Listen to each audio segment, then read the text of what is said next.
ये है class 10th का सिविक्स का चैप्टर सेकंड फेडरलिज्म। फेडरलिज्म का मतलब ये है कि power sharing between centre and the states. इसका ऑब्जेक्टिव क्या है? डुअल ऑब्जेक्टिव बताओ, मतलब दो ऑब्जेक्टिव बताओ। क्या जरूरत है फेडरलिज्म की? Federalism aims to maintain the unity and integrity of the country. इसमें होता क्या है? इसमें होता है power sharing between the centre, मतलब central government and the state government.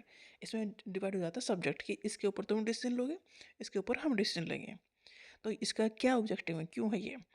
It's aim is to maintain the unity and integrity of the country. आपस में यूनिटी बनी रहे, इंटीग्रिटी बनी रहे, मिलजुल के सब काम करते रहे। सेंटर भी अब सेंटर क्या देखा? सेंट्रल गवर्नमेंट देखती है कि हमारे दूसरे देशों से कैसे संबंध हैं, मतलब ओवरऑल कंट्री के बारे में सोचती है, और स्टेट गवर्नमेंट अपने स्टेट के बारे में सोचती है। तो इस फेडरलिज्म का टारगेट है कि एक यूनिटी और इंटीग्रिटी बनी रही कंट्री में by bringing different regions under one central government.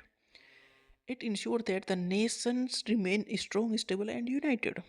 मतलब जो राष्ट्र है वो स्ट्रॉन्ग रहे, स्टेबल रहे, कोई लड़ाई झगड़ा दंगा ये सब ना हो, हर स्टेट अपने ढंग से काम कर सके, और सेंट्रल गवर्नमेंट के पास बहुत सारे इशू हैं जो वो हैंडल कर सकता है एज ए कंट्री। तो फेडरलिज्म का मतलब है कि पावर हमने शेयरिंग की है। तो पावर शेयरिंग क्यों की है? कि एक जो कंट्री है वो स्ट्रॉन्ग स्टेबल बनी रहे।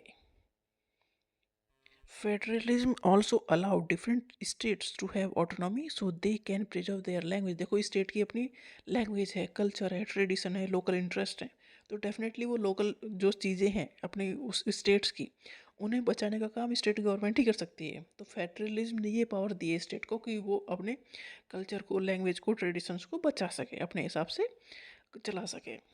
This help manage diversity with in the country. इसकी वजह से ये हुआ कि अपना हर एक स्टेट की अपना जो कल्चर है वो बचा हुआ है, तो एक डाइवर्सिटी कंट्री में हो गई, और डाइवर्सिटी के बाद भी यूनिटी है कंट्री में।